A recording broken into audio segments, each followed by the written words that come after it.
Hey guys, so I decided to make a video of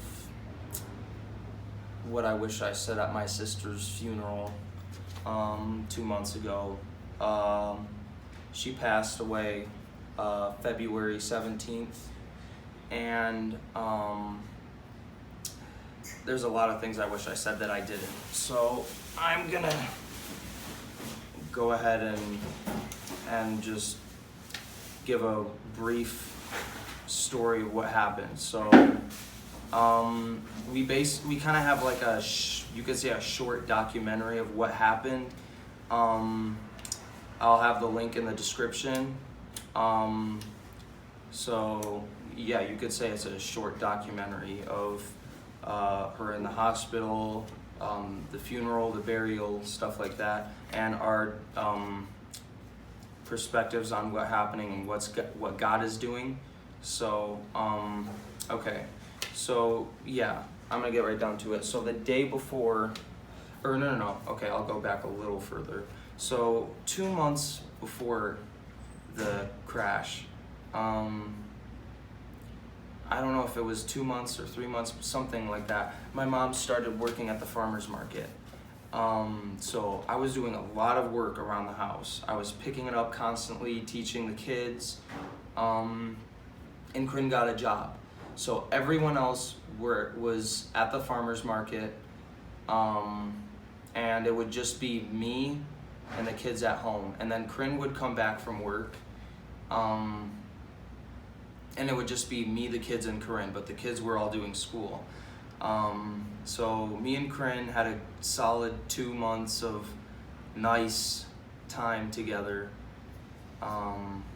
before the car crash. So that was great to have that, and I just felt like I've been trying to get close to my 2 older sisters for years, and I've been begging God for years. I think around like 4 years I've been begging God for me to be able to get closer to my older sisters.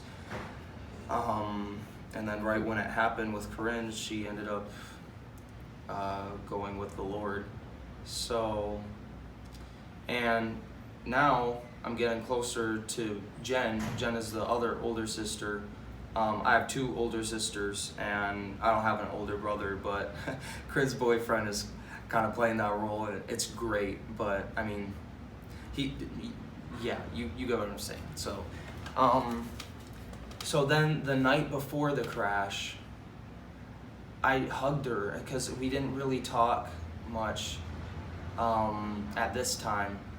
I hugged her, I told her, I miss you so much. And she was like, I know. And I was like, we gotta hang out, we gotta do something. She goes, yeah. And before I said this though, like I said, I don't know if I said it actually, but Corinn was talking to mom, and Zach is her boyfriend. She was talking to Zach, and after they ended the call, Corinn said, if I save my last kiss, I might get a ring on my finger a whole lot faster. So she knew, like, and she said that night, she said, if I don't marry Zach, I don't know who I'm gonna get married to. Like, so you can see like how sure she was, but God had another plan, and like she would say right now, just kidding. So yeah, so and then so the morning that it happened, the cops came to the house. I don't know why, the night before I felt like God was telling me, you gotta go to bed early. I was like, I'll go to bed at like 12 every night, 12:30. And so that night I was like, I have to go to bed early, and it's that important, whatever. So I went to bed at 10:30, but whatever. So then I woke up at 7:30. 5 minutes later, the cops come to the door, and I open the door and I asked them, what's up, like what happened? I had no clue in the world what happened. I've never seen anything like that before. Not even in movies where the cops come to tell you something like that. So I was clueless. So I went to go get my mom, and I told her the cops are here. And she, and then they asked her, "Are you Corinn's mom?" And she said, "Yeah." And they told her she was in a really bad accident. So they escorted her to the hospital. And I'm gonna say this right now. A lot of people have told our family, "You don't know what I'm going through, okay? You can't tell me what to do because you've never gone through this." And here's one thing I would tell you all to do in a heartbeat, because I did it. When I found that out, I fell on the floor and I prayed over and over again, "God, don't take her." But then later on, as in 15, 20 minutes later, I said, "God, if you're gonna get," I said, "I can't believe I'm saying this, but if you're gonna get more glory through her death, then let your will be done." And that's what happened. I wasn't gonna pray against God's will. No matter what happens, you always pray for God's will, because God's will is always better than what you think and what you want. So, yeah, and then we went to the hospital, and it was about a week and a half period of us being at the hospital. And then, basically the week and a half later, they told us there's no brain activity, so basically we're just keeping her body alive. And then, they asked my parents right after that, they said, "Do you want to donate her organs?" Because it's a very time-sensitive thing to donate organs. So they donated her organs. They were able to donate, as far as I know, her lungs, her liver, her kidneys, and I think they did her eyes too. And I think they did her heart. So they were able to give a lot. So that's great. And I want to say this right now before I forget. So Corinn had a friend, and she didn't really know him that much. I mean, they sort of not really talked, but what she heard about him was great. She heard great stuff about him. So they knew each other for about 2 years, I want to say. But so he has been over our house, if I was to say in hours, probably about 20, 25 hours. Not that long. She has not been in the same place as him for more than 20 hours in his life. So he got in a car crash and he died. He hit a tree, but yeah, so he passed away. And Corinn was sad, but then when she found out that he was gonna drive to ask our dad to date her, she was mad at God and she couldn't read her Bible for 3 months. And I saw that and I was like, okay, God, she didn't know him that much. She didn't know him. She knew him for 2 years, but she didn't know him that much. And she's taking it that hard. And I said, I'm telling you, this is the 100% truth. I said, what if I lose her? How am I going to react to that? God, I hope and pray that I don't react like she did. And God has been the most merciful to me out of anybody.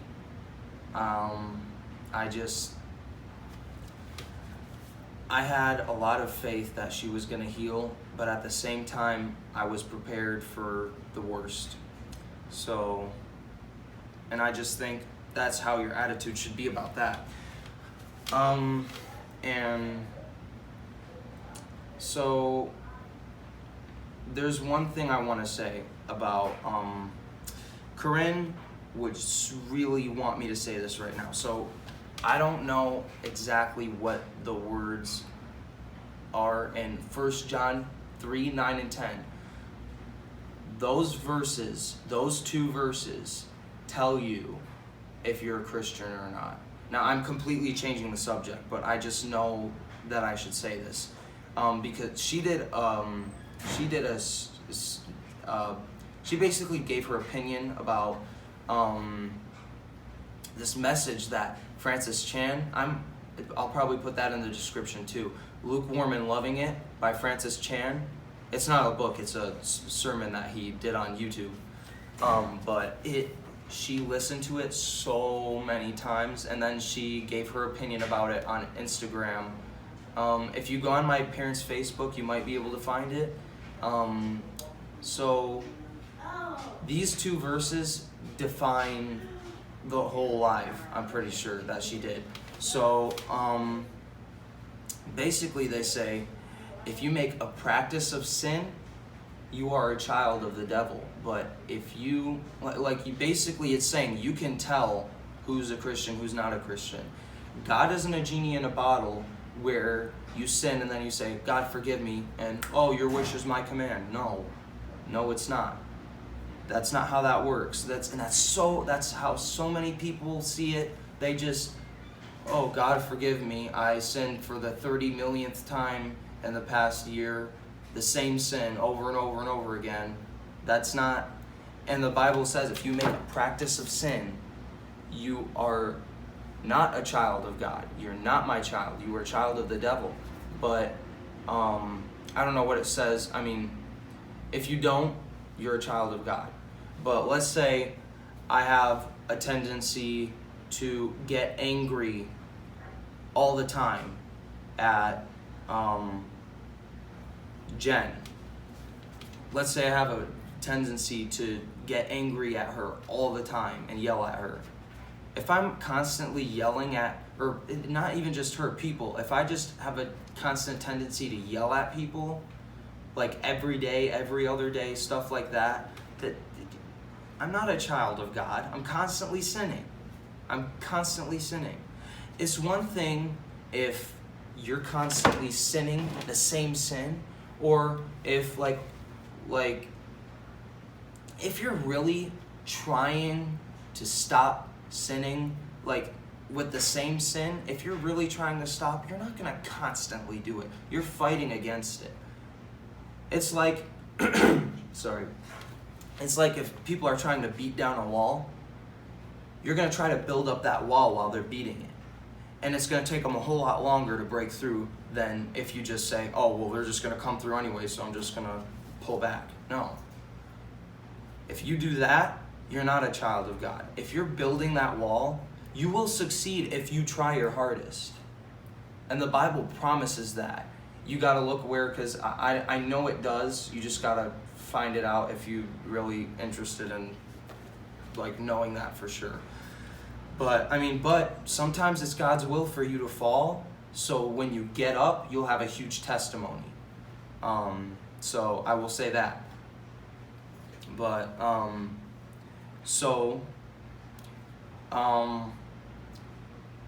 I think I made that pretty clear, what I was saying. So yeah, I think that's it. So